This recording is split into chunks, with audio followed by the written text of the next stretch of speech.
Bienvenidos una vez más a Basket 365. Soy Denis y en el vídeo de hoy lo que quiero hacer es hablar de jugadores que creo que necesitan un cambio de aires. Esto creo que es algo que hice ya hace un mes y algo, pero ahora que estamos a muy pocos días del cierre del mercado de intercambios, me gustaría refrescar esto un poco. Y al final esto es un poco un concepto que a veces se menciona en internet, entre algunos periodistas en NBA, por ejemplo, de segundo draft, básicamente. Que es un poco el concepto de un jugador que tal vez tenía buena pinta en su momento, le gustaba un equipo originalmente que no lo pudo conseguir en el draft, ese jugador por X o por Y acaba no triunfando en el equipo en el que empezó su carrera. Y a veces es interesante probar, darle una segunda oportunidad al jugador porque a veces te sorprende, ¿no? Hay casos más o menos recientes, pero por ejemplo, Víctor Oladipo como pick 2 de los Magic no funcionó en Orlando, fue intercambiado a Oklahoma.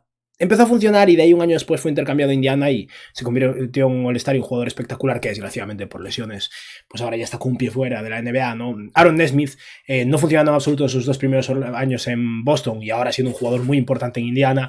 Hay un proceso ahí de desarrollo simplemente por la edad, pero hay un punto en el que el cambio de aires ayuda, ¿no? Y aquí voy a mencionar 12 nombres. En mayor o menor medida, algunos están establecidos más o menos en su equipo, pero creo que pueden llegar más lejos y otros realmente están sufriendo ahora mismo. Y eso, voy a mencionar 12 nombres de jugadores que creo que podrían beneficiarse de un cambio de aires y que básicamente si su agente los tiene que llamar el jueves, para decirles que han sido intercambiados a otro equipo, seguramente se deban alegrar. Y vamos a empezar entonces, por supuesto, hazle like al vídeo, suscribiros, tengo un enlace afiliado al NBA Game Pass también, comentadme abajo cuál de estos jugadores De hecho, comentadme dónde os gustaría ver a cada uno de estos jugadores, si os motiváis, haremos un repaso al final del vídeo de quiénes he mencionado en total, pero vamos a empezar con Saddiq Bey, de los Atlanta Hawks. Bey ya tuvo un poco esta oportunidad, ¿no? Porque los Pistons lo intercambiaron el año pasado, en el cierre de mercado precisamente, a Atlanta, y su cierre de temporada pasada en Atlanta fue muy positivo. Este año está jugando, pero no acaba de encontrar su ritmo, y sí, ya ha tenido este redraft, digamos, pero un poco... No creo que vaya a ser lo mismo, ¿no? Pero un poco recordando el caso de Oladipo de Orlando a Oklahoma y luego de Oklahoma a otro equipo, tal vez Saddiq Bey a la tercera, digamos, encuentre de verdad su hueco. Es un buen tirador de tres, tiene un tamaño adecuado, tal vez no sea el defensor que uno podría querer y tiene cosas que mejorar desde luego, pero es un candidato a ser intercambiado, básicamente. Los Hawks no tienen mucho dinero de cara a la agencia libre, es agente libre restringido y creo que le vendría bien ser intercambiado. Vamos ahora con un nombre potente, de hecho probablemente el más potente de los que voy a mencionar aquí, y es Josh Giddey. Josh Giddey está en su tercera temporada en la NBA, ha tenido problemas legales / morales por todo el tema este de que se filtró, ¿no? La investigación policial se ha acabado, o sea, no están problemas legales, digamos. La NBA está investigando todavía, pero independientemente de que fuera de la pista a mí me parece un tema muy turbio, la realidad es que va a seguir jugando y que está jugando peor que nunca, y en un equipo en el que no encaja. En Oklahoma, Josh Giddey es un jugador con mucho talento, probablemente el jugador con... bueno, hay alguno más, pero uno de los jugadores con más talento de esta lista, pero también es un jugador que probablemente se vería beneficiado de un equipo donde tenga más sentido que tenga el balón en las manos, porque Oklahoma entre Shai Gilgeous-Alexander y Jalen Williams es prioritario darle el balón a ellos, y Giddey sin el balón, teniendo en cuenta que es un mal triplista y es un mal defensor también, pues no tiene mucho sentido. Y por eso creo que es un jugador al que le vendría bien un cambio de aires. Otro es AJ Griffin, otro jugador de los Atlanta Hawks precisamente, un jugador que está completamente fuera de la rotación de Atlanta. Alguien que fue seleccionado en la primera ronda del draft del año pasado, está en su segunda temporada en la NBA, su año novato fue interesante y esperanzador, y este año es que básicamente no le gusta a su entrenador, es lo que creo que está pasando. Quinn Snyder no quiere jugar a AJ Griffin porque no le convencerá a nivel defensivo, supongo que ese es el principal motivo, pero es un tío con capacidad atlética que debería ser un defensor interesante, independientemente de que tal vez ahora no lo sea, y que el año pasado demostró una muy buena capacidad de tiro de tres, y si de verdad no lo van a jugar en Atlanta, dudo que vaya a ocurrir esto, pero... tal vez a él personalmente le vendría muy bien que lo cambiasen a otro lado. Vamos a seguir con otro nombre muy potente, un jugador que está también en su segunda temporada y que fue un pick muy alto del draft, y ese es Jaden Ivey, pick 5 del draft de la temporada pasada. Y he de decir que Ivey ha ido de menos a más, empezó mal la temporada directamente por una cuestión ya de rol. Monty Williams, el entrenador de los Pistons, apenas lo jugaba mucho menos de lo que debería jugarlo. A mí me gustó su cierre de temporada de novato. Tiene sus altibajos, es un tío que está encontrando su hueco en la NBA, básicamente. Tiene partidos muy buenos, partidos desastrosos. Y en Detroit, junto a Kate Cunningham, no está claro que vaya a encajar. Y yo, si fuera los Pistons, no me rendiría con Ivey en su segunda temporada, en absoluto. Y ni siquiera creo que sea un proyecto fallido, ni mucho menos. El talento está ahí, es evidente. Pero si fuera Jaden Ivey y tuviera la oportunidad de ser intercambiado, lo haría. O sea, aceptaría, digamos, al final no es que él pueda decir nada, ¿no? Pero desde luego, si fuera la gente de Jaden Ivey y me mencionan la posibilidad de un intercambio, por ejemplo, yo estaría a favor, porque creo que un equipo que esté más dispuesto a poner el balón en las manos y que le permita aprender de sus errores y experimentar, y donde no tenga que compartir tanta responsabilidad con alguien como Kate Cunningham, que es mejor que él a día de hoy, puede ser algo muy positivo para él. Ahora vamos con un nombre que, bueno, formó parte del mismo draft. A mí me gustaba en ese draft y de momento está siendo el mayor bust de la lotería del draft del año pasado. Y ese es Johnny Davis de los Washington Wizards. Pick 10 del draft, está en su segunda temporada en el segundo peor equipo de la NBA en récord, de hecho, y no juega. Y esto es preocupante, porque al final es un tío que se esperaba que tuviese un impacto relativamente pronto, porque venía a producir un nivel muy alto en la universidad y era un jugador con un par de años de experiencia universitaria ya. Y me preocupa mucho Johnny Davis. Creo que, de hecho, de todos los nombres que voy a mencionar, es el que menos claro tengo que vaya a hacer carrera en NBA. Pinta mal, de verdad. Pero en Washington, si no está funcionando ya, no va a funcionar, creo. Y por ese motivo, si alguien quiere probar suerte con Johnny Davis en esta segunda mitad de temporada, a ver qué rascan o no rascan en él, yo si fuera Washington creo que lo movería barato, porque es que va a ser un caso James Bouknight a este punto, que ni siquiera voy a mencionar porque parece que está ya acabado, ¿no? Davis como mínimo lleva menos tiempo en la NBA, tiene un poco más de margen de error todavía, pero eso, pinta a jugador que tiene pinta totalmente de jugador que no se va a hacer un hueco, y desde luego si va a conseguir establecerse en la NBA, no tiene pinta de que vaya a ser en Washington y le vendría bien cambiar de aires. Vamos ahora con un jugador que mucha gente considera que podría ya estar jugando bastante este año. Yo ya lo decía en el verano, que Jaime Jaquez estaba mucho más preparado que él, pero Nikola Jovic tiene sus flashes espectaculares. Summer League jugó muy bien, jugó con la selección serbia también, tiene talento, es evidente, pero en Miami yo creo que no va a acabar de encajar.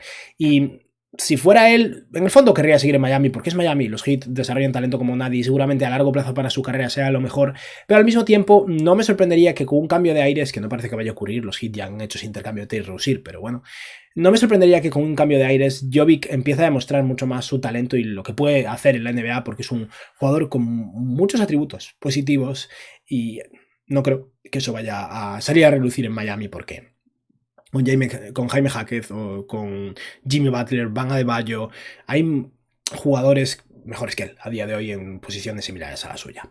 Vamos ahora con un jugador que está ya está finalizando su tercera temporada en la NBA y que tiene cosas muy positivas, pero también tiene cosas muy negativas y hacen que realmente sea difícil encontrarle un hueco. Y ese es Davion Mitchell de los Sacramento Kings, un pick de lotería, un muy buen defensor de perímetro, pero también un jugador pequeño, lo cual hace que sea un muy buen defensor de perímetro, pero que no sea escalable. Puede defender a bases, tal vez escoltas, pero una vez le pones contra jugadores más grandes, realmente sufre en ese aspecto. Y alguien que realmente es lo único que ha demostrado en la NBA con consistencia. Buena defensa en un rol de nicho muy específico. A nivel ofensivo, sí ha tenido partidos, de hecho, ya bastante en el pasado, más hace 2 años, sinceramente, en los que con Fox lesionado se le acaba de relucir más talento, más creatividad y sí que tenía algo de impacto positivo, pero la realidad es que ni como tirador ni como creador ha demostrado gran cosa. Está ya en su tercera temporada. Y este rol de base suplente en Sacramento, en primer lugar, le viene un poco grande, no está haciéndolo bien, y en segundo lugar, no le va a dar margen de desarrollo. Los Kings ya están en una etapa superior, están aspirando a otras cosas y no creo que Davion Mitchell tenga sentido ahí a largo plazo, y en consecuencia creo que le vendría bien probar suerte en otro lugar, porque como mínimo un rol estilo de Long Wright, a largo plazo creo que puede establecerse un hueco. ¿Hasta dónde pueda llegar en otros aspectos? No lo sé. Me preocupa mucho su limitación ofensiva. Es un tío que ya llegó bastante mayor, entre comillas, a la NBA y eso también limita un poco su margen de desarrollo y de momento no está demostrando gran cosa. Vamos ahora a hablar de un jugador que está ahora empezando su cuarta temporada en la NBA. Ha firmado una extensión de contrato de novato, lo cual implica que mal no le va, como mínimo al final tiene 5 años de contrato por delante, aparte de este, o 4 años aparte de este. Pero ese es Sig Nagy de los Denver Nuggets, y yo desde prácticamente el día 1 he considerado que Nagy es un jugador interesante en Denver, versátil en el perímetro, capaz de defender de 4, algo de 5 y capaz de tirar de 3, pero siempre ha tenido un rol muy reducido y a estas alturas está claro que Mike Malone no le va a ofrecer un rol superior y en consecuencia me gustaría que fuera intercambiado y tuviera una oportunidad en otro lado. Es cierto que como ha firmado una extensión de contrato de novato tiene esa restricción de la Poison Pill y es mucho más difícil que cambie de equipo. No es imposible porque su extensión no es muy grande, firmó un contrato de 4 años, 32 millones de dólares y eso hace que sea relativamente viable intercambiarlo, pero sea como sea, a nivel personal para Sig Nagy creo que sería positivo cambiar de aires. Además, por suerte para él ya tiene ese anillo de campeón de 2023 que, bueno, obviamente él no se lo ganó, pero estaba en el banquillo, formaba parte del equipo y en consecuencia es un campeón de la NBA, que es algo que no tantos jugadores pueden decir. Vamos ahora a hablar de un jugador que también está en su cuarto año en la NBA, pero que no ha firmado una extensión de contrato, que es agente libre restringido este verano y que necesita cambiar de equipo porque en el suyo no va a hacerse un hueco. Y ese es Chuma Okeke de los Orlando Magic. Es cierto que últimamente está jugando más, pero personalmente creo que es porque los Magic lo están exponiendo, sacando a relucir de cara al cierre de mercado para ver si alguien intercambia por él. Esa es mi teoría. Okeke me gustó en su año de novato y la realidad es que desde entonces no me ha gustado tanto. Pero aún así, un jugador de ala que ha tenido momentos en los que ha sido capaz de tirar de 3 y que no es un desastre defensivo, todavía relativamente joven, es un proyecto que va a ser barato, en el que creo que vale la pena invertir probablemente. No es imposible que Okeke se haga un hueco en la NBA. Eso es un poco mi teoría. Y si lo hace, no va a ser en Orlando, por lo que esos 5 millones de dólares de contrato que se acaban este año, que pasa a ser agente libre restringido y no debería ser caro a largo plazo, probarlo el tercio de temporada que queda por delante, yo creo que tendría sentido. Y ya para acabar, casi quedan solo 3 nombres más. Uno lo he mencionado ya creo que 3 o 4 veces a lo largo de esta temporada por diferentes frustraciones personales con él, pero es Patrick Williams. Empecé muy decepcionado con su temporada actual, al final está en su cuarto año y fue el pick 4 del draft y no está demostrando nada a la altura de lo que se esperaba cuando debutó, y de hecho en su primera temporada tenía flashes interesantes. Es bueno en defensa, pero le falta agresividad a nivel ofensivo. Al final es un jugador que está promediando 10, 11 puntos por partido. Ha ido de menos a más este año, es cierto, ahora está un poco tocado además, pero no es suficiente. Y tal vez no vaya a ser suficiente en ningún lado, pero desde luego creo que no va a desarrollarse en Chicago. A estas alturas lo veo complicado. Es cierto que Coby White, por ejemplo, había demostrado más probablemente a estas alturas o en este momento de su carrera, pero en su quinto año Coby White ha pegado una explosión. Tal vez sea el caso de Patrick Williams, pero creo que es más fácil que ocurra en otro equipo y no creo en el fondo que los Bulls lo vayan a intercambiar, pero personalmente para Patrick Williams creo que sería positivo. Vamos ahora a hablar, para finalizar, de 2 ala pivots que están atados a largo plazo con un contrato. El primero es Isaiah Stewart, y no creo que sea un problema para Detroit mantenerlo tampoco. Y Stewart es jugador sólido que, bueno, ha firmado un contrato al final de 4 años, 60 millones de dólares, si no recuerdo mal, por lo que está bastante seguro a nivel financiero. Ya me gustaría a mí tener 60 millones de dólares de contrato firmados, ¿no?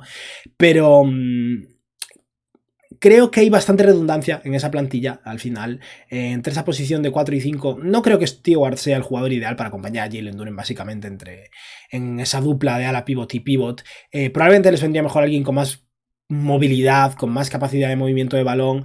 No quiero decir con más capacidad de tiro, porque la verdad es que Stewart es un tirador, o está tirando muy bien. También es cierto que no lo defienden como si fuera un buen tirador, y eso hace que no genere tanto espaciado, pero bueno, mete sus triples. Pero sea como sea, Stewart me gusta en Detroit, pero probablemente me vaya a gustar más en otro equipo, y por eso creo que es un jugador interesante como posible candidato a cambiar de equipo y establecerse de verdad como un titular bueno. Y para acabar, PJ Washington, un jugador al que he mencionado muchas veces a lo largo de los años. Me pareció un jugador muy interesante en Charlotte, con versatilidad, capaz de jugar de 4 y de small ball 5, capaz de meter sus triples, sólido en defensa, aunque no increíble, y está bajo contrato por los próximos 2 años, aparte de este, con los Charlotte Hornets. Charlotte está, bueno, reconstruyendo básicamente todavía más, ha movido a Terry Rozier. PJ Washington es más joven que Rozier, no es el mismo caso, pero no es imposible que los Hornets lo muevan, y es el típico jugador que no me sorprendería que llegando a un nuevo equipo, especialmente teniendo en cuenta que este año no está jugando demasiado bien, tenga un impacto muy diferente y de verdad nos recuerda un poco por qué, por lo menos a mí, P. Washington hace un par de años me pareció un titular muy interesante para muchos equipos. Habrá que ver qué ocurre. Para empezar, habrá que ver si es intercambiado, pero me gustaría verlo en otro equipo, básicamente. Y nada, estos son los 12 jugadores que creo que podrían beneficiarse de un cambio de aires y tal vez podrían reconducir o elevar todavía más su carrera. Vamos a repasarlos rápidamente y si queréis ofrecerme destinos para alguno de ellos me parecería genial. Los nombres son P. Washington, Isaiah Stewart, Patrick Williams, Chuma Okeke, Sig Nagy, Davion Mitchell, Nikola Jovic, Johnny Davis, Jaden Ivey, AJ Griffin, Josh Giddey y por último Saddiq Bey. Son 12 nombres en total. ¿Cuántos serán intercambiados en el cierre de mercado? No muchos, es la realidad, pero tal vez un par. Y nada, esto ha sido todo por hoy. Espero que os haya gustado el vídeo y que tengáis un buen día. Adiós.